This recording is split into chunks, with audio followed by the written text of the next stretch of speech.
ओम शांति। आज 1 जून 2022 को हम बाबा के अनमोल मधुर महावाक्य सुनेंगे। और आज की मुरली में बाबा कहे, बाबा आया है बच्चों को नजर से निहाल करने के लिए। बच्चे बाबा की नजरों के सामने बैठे हैं। बाबा आत्माओं को भी देखते हैं, शरीर को भी देखते हैं, और यही नजर से निहाल होते हैं, अर्थात बाबा के पूर्ण वर्षे के अधिकारी बन जाते हैं। साथ ही साथ बाबा कहे, बाबा रोज बच्चों को नई नई पॉइंट्स सुनाते हैं। जब नई नई पॉइंट्स सुनते हैं तो बच्चों का लव बाबा से बढ़ता जाता है। और साथ साथ बाबा कहे, मैं आया हूं तुम बच्चों की सेवा में, तुम्हारी खिदमत करता हूं। फिर तुम बच्चे भी मेरी सेवा में लग जाते हो। जितना बाबा की सेवा में लगते हैं उतना बाबा से हमारा प्यार बढ़ता जाता है। तो सुनते हैं बाबा के मधुर महावाक्य। ओम शांति। मीठे बच्चे, सदा ईश्वरीय सेवा में बिजी रहो तो बाप से लव बढ़ता जाएगा, खुशी का पारा चढ़ा रहेगा। आज की मुरली से प्रश्न है, नजर से निहाल होने वाले बच्चों की दिल में कौन सी खुशी रहती है? उत्तर है, उनके दिल में स्वर्ग के बादशाही की खुशी रहती है, क्योंकि बाप की नजर मिली, अर्थात वर्षे के अधिकारी बने।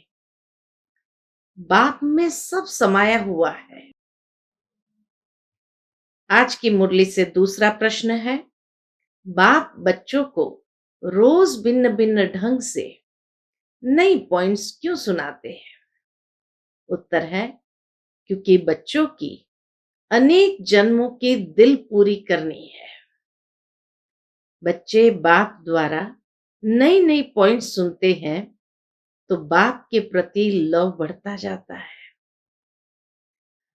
आज की मुरली से पहले गीत बजा है, तूने रात गंवाई सो के, दिवस गवाया खाके। ओम शांति। बच्चे बैठे हैं नजर लगाकर, इतना अटेंशन से योग में बैठते हैं, बाबा से दृष्टि लेते हैं तो बाबा आकर कहते हैं, बच्चे बैठे हैं नजर लगाकर।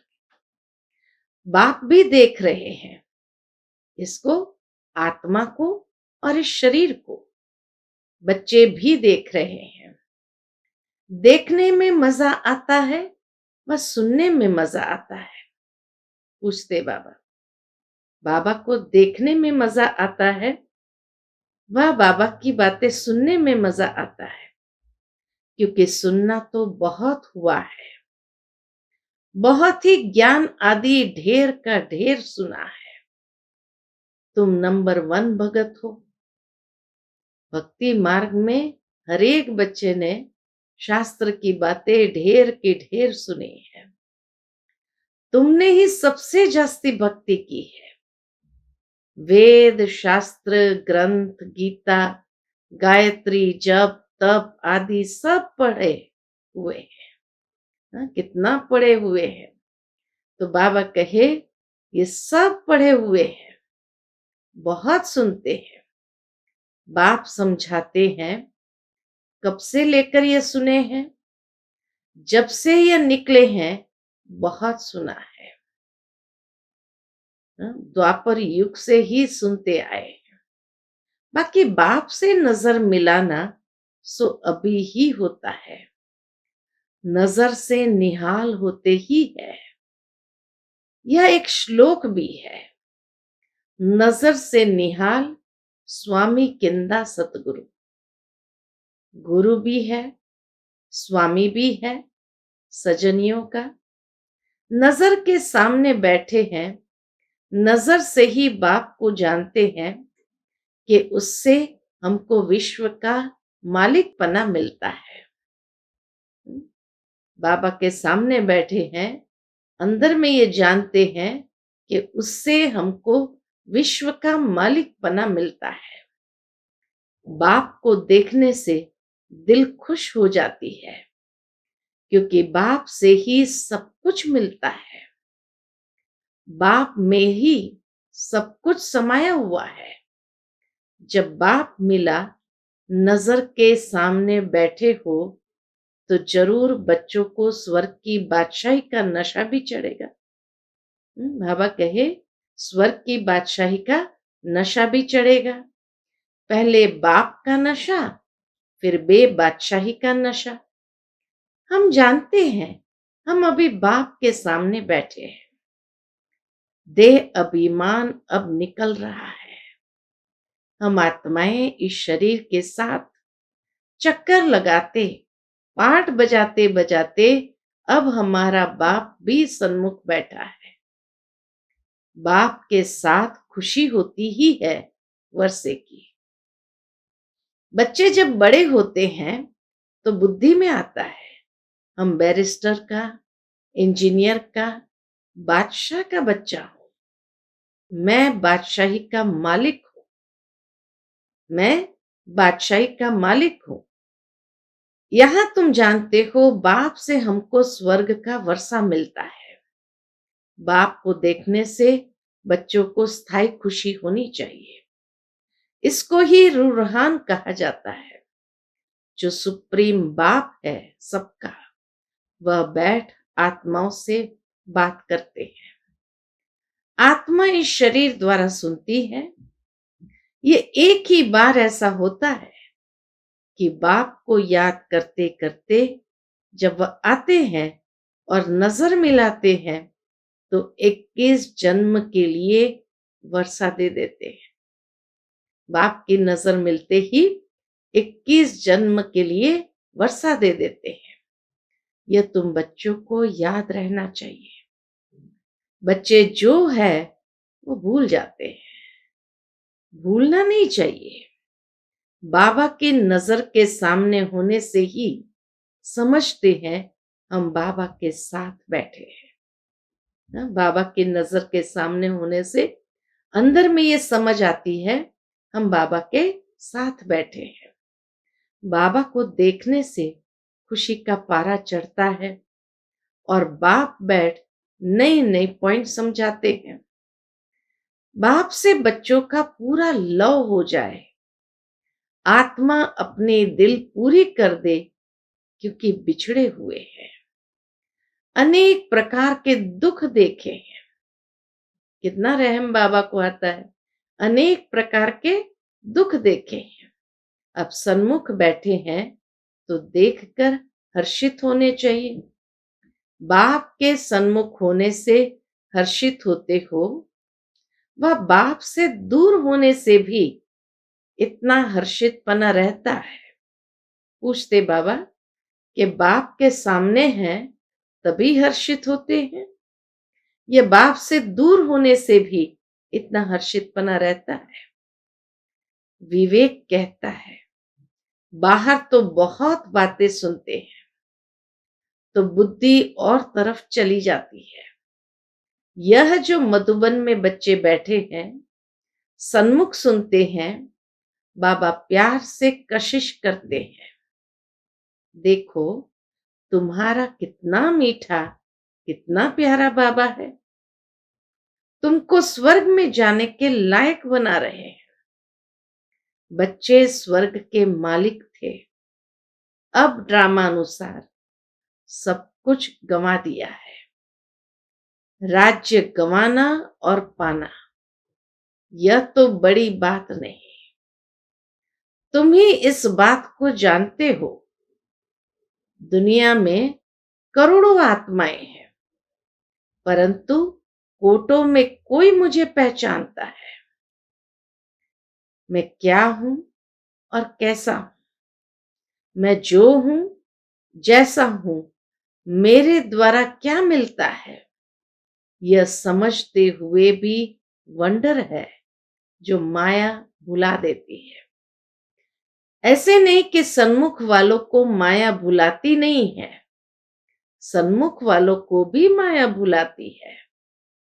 शिव बाबा में भी पूरा लव होना चाहिए। लव कैसे बढ़े? जो बाबा से हम उच्च वर्षा लेवे। बाप कहेंगे खिदमत करो। साइकोलॉजिकली है कि जब किसी की सेवा में रहते हैं तो सेवा करते करते उससे लगाव हो जाता है, उससे बुद्धि योग जुड़ जाता है। तो इसीलिए बाबा कहे कि लव कैसे बढ़े, तो बाबा से हम उच्च वर्षा लेवे। बाबा कहेंगे खिदमत करो, सेवा करो। बाप बच्चों की खिदमत करते हैं। बच्चे जानते हैं बाबा दूर देश से आया है। निश्चय बुद्धि बच्चों को कभी डगमग नहीं होना चाहिए, मूंझना नहीं चाहिए, परंतु माया बहुत जबरदस्त है। बाबा तो श्रृंगार रहे हैं, मनुष्य को देवता बनाते हैं। यह स्कूल है ही देवता बनने की।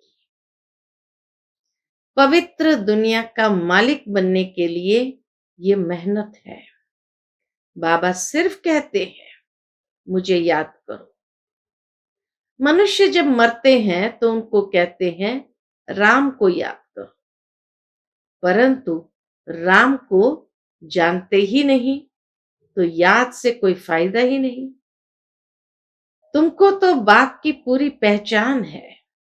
तुम आते ही हो शिव बाबा के पास। वह तो निराकार है, क्रिएटर है। क्रिएट कैसे करेंगे? प्रजापिता ब्रह्मा को भी क्रिएटर कहते हैं। ब्रह्मा द्वारा मनुष्य सृष्टि पैदा होती है, इसलिए प्रजापिता ब्रह्मा कहा जाता है। तुम अब ब्राह्मण बने हो। तुम्हारी आत्मा अब अच्छी रीति जानती है। क्या जानती है? कि हम शिव बाबा के पोत्रे ब्रह्मा के बच्चे बने हैं। तुम बच्चे चाहते हो हमारे विकर्म विनाश हो जाए और हम विजय माला में नजदीक पिरो जाए, तो बाबा को बहुत याद करना पड़े। फिर तुम कर्मयोगी भी हो, घर बार संभालते, पवित्र रहना है, कमल फूल समान। ये मिसाल कोई सन्यासियों से नहीं लगता है। वह गृहस्थ व्यवहार में रहते कमल फूल समान पवित्र रह नहीं सकते, न किसको कह सकते हैं। बाबा कहे सन्यासियों का मिसाल ही अलग है। उनके लिए ये नहीं कहते हैं कि घर बार संभालते पवित्र रहो या कमल फूल समान बनो। बाबा कहे वह गृहस्थ व्यवहार में रहते कमल फूल समान पवित्र रह नहीं सकते, तभी तो घर बार छोड़ा। न किसको कह सकते हैं। जो जैसा है वह ऐसा ही बनाएगा। सन्यासी ये नहीं कह सकते हैं। बाबा कहे सन्यासी यह कह नहीं सकते कि कमल सम पवित्र रहो। अगर कहे ब्रह्म को याद करो, वह भी हो नहीं सकता। कहेंगे तुमने तो घर बार छोड़ा है, हम कैसे छोड़े? तुम ही घर गृहस्थ में रह नहीं सके तो दूसरों को कैसे कह सकते? वह राजयोग की शिक्षा दे न सके। अभी तुम सभी धर्म वालों के राज को समझ गए हो। हर एक धर्म को फिर अपने समय पर आना है। कलयुग से फिर सतयुग होना है। सतयुग के लिए चाहिए आदि सनातन देवी देवता धर्म, और कोई धर्म वाले मनुष्य को देवता बना नहीं सकते। सतयुग के लिए चाहिए आदि सनातन देवी देवता धर्म, और कोई धर्म वाले मनुष्य को देवता बना नहीं सकते। उन्हों को जाना ही है मुक्ति में। सुख है ये स्वर्ग में। जब हम देवी देवता बने तब दूसरे धर्म वाले मुक्ति में जाए। जब तक हम जीवन मुक्ति धाम स्वर्ग में नहीं गए हैं, तब तक कोई मुक्ति में जा नहीं सकते। स्वर्ग और नरक इकट्ठा रह नहीं सकते। जब हम जीवन मुक्ति का वर्षा पाएंगे, तो जीवन बंध वाले रहने नहीं चाहिए। तुम जानते हो, इस समय है संगम। तुम ही कल्प के संगम पर बाबा से मिलते हो। दूसरे कोई मिल ना सके। दूसरे समझते हैं यह तो कलयुग है। हम अभी कलयुग में नहीं है। हम बच्चों के लिए अभी कलयुग नहीं है। बाबा से स्वर्ग के लिए फिर से वर्षा पा रहे हैं। हम जीते जी मरकर बाप के बने हैं। जो एडॉप्ट होते हैं, उन्हें दोनों जहानों का मालूम पड़ता है, कलयुगी दुनिया का भी और सतयुगी दुनिया का भी। फलाने के थे, अब फलाने के बने हैं। वह अपने मित्र संबंधी आदि सबको जानते हैं। दोनों तरफ का मालूम रहता है। तुम बच्चे जानते हो, इस दुनिया से हमने लंगर उठा लिया है। अभी हम जा रहे हैं। इससे हमारा कोई ताल्लुक नहीं है। यह भगवान अपने बच्चों से, यानी परम पिता परमात्मा शालिग्राम बच्चों से बात कर रहे हैं। भगवान को आना है, परंतु जानते नहीं। भगवान को आना है, परंतु जानते नहीं है। बाप को न जानने कारण मूंझ पड़ते हैं। इतनी सहज बात कोई भी नहीं समझते। याद करते हैं, तुम जानते हो, हम आत्मा शरीर लेकर पाठ बजाती है। हम परम धाम से आती है। वहां परम पिता परमात्मा भी रहते हैं। परम धाम में परम पिता परमात्मा भी रहते हैं। मनुष्य तो न आत्मा को न परमात्मा को जानते हैं। कैसे भगवान आकर मिलेगा, क्या करेगा, कोई भी नहीं जानते हैं। गीता में सारा रॉन्ग लिख दिया है, नाम ही बदल दिया है। बाप पूछते हैं, तुम मुझे जानते हो ना? कृष्ण थोड़ी ऐसे कहेंगे, तुम मुझे जानते हो। उनको तो सारी दुनिया जानती है। वह ज्ञान दे न सके तो जरूर समझाना चाहिए। भगवान रूप बदलता है, परंतु कृष्ण नहीं बनता। वह मनुष्य के तन में आता है, कृष्ण के तन में नहीं आते हैं। यह है ब्रह्मा। वह है ही कृष्ण की आत्मा। ब्रह्मा है कृष्ण की आत्मा। सिर्फ थोड़ी सी बात में भूले हैं। यह है कृष्ण के 84वें जन्म की आत्मा,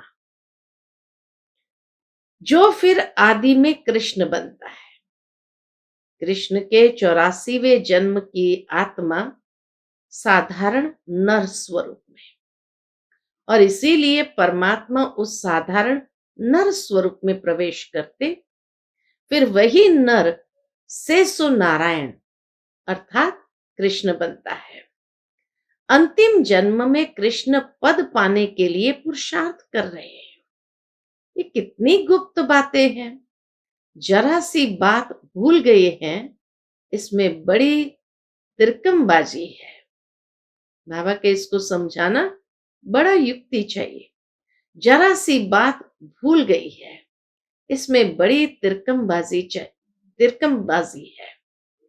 तुम जानते हो, हम कृष्ण के घराने के थे।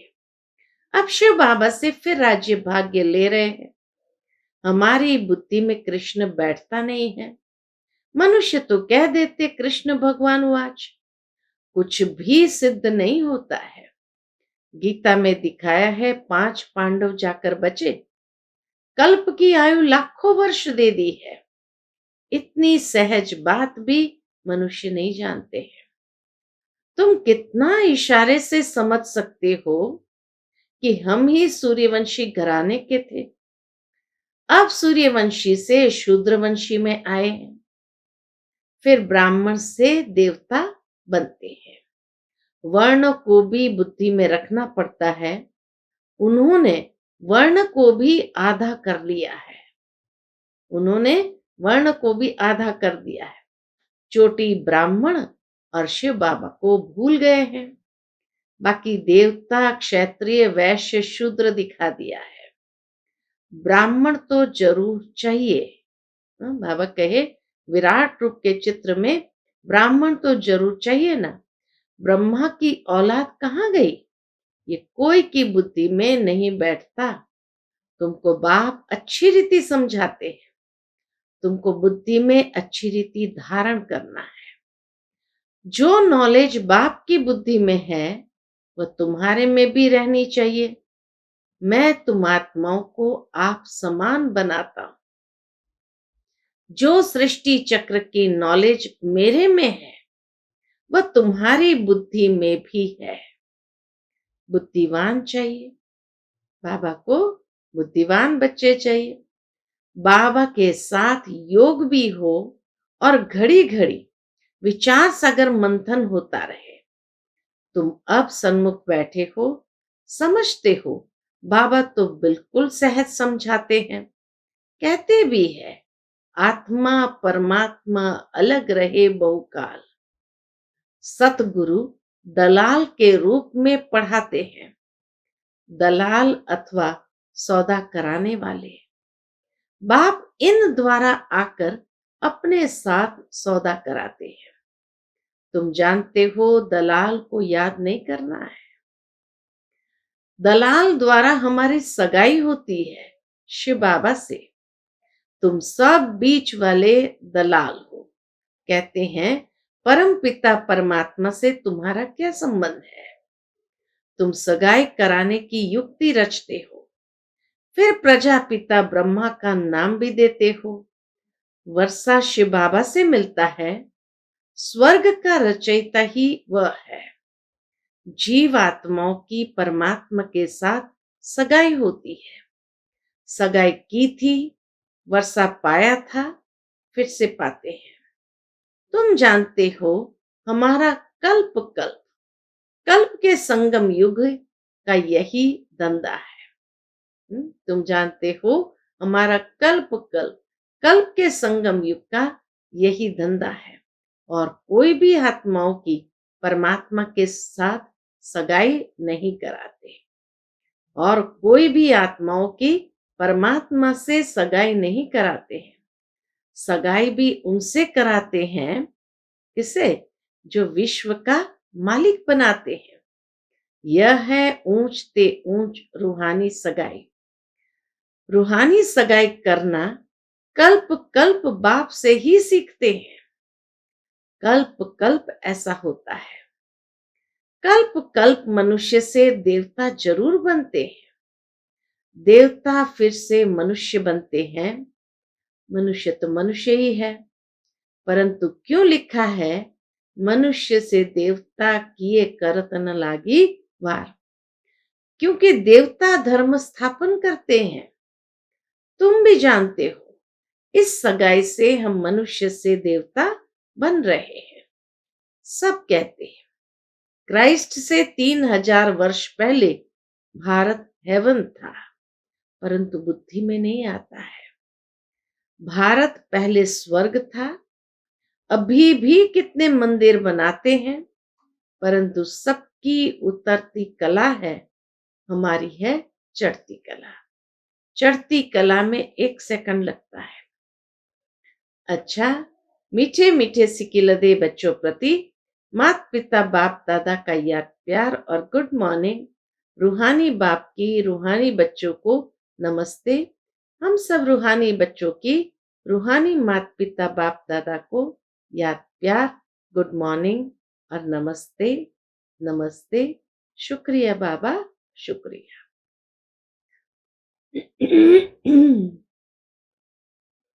आज की मुरली से धारणा के लिए मुख्य सार है। आज की मुरली से धारणा के लिए मुख्य सार है। पहली पॉइंट, कभी भी किसी बात में मूंझ कर निश्चय में ऊपर नीचे नहीं होना है। घर बार संभालते कर्मयोगी होकर रहना है। विजयी माला में नजदीक आने के लिए पवित्र जरूर बनना है। दूसरी पॉइंट, बुद्धिमान बनने के लिए ज्ञान का विचार सागर मंथन करना है। सदा खिदमत में, सेवा में तत्पर रहना है। आप समान बनाने की सेवा करनी है। आज का बाप दादा का मधुर वरदान हम बच्चों के प्रति है। बाबा शब्द की स्मृति से हद के मेरेपन को अर्पण करने वाले बेहद के वैरागी भव।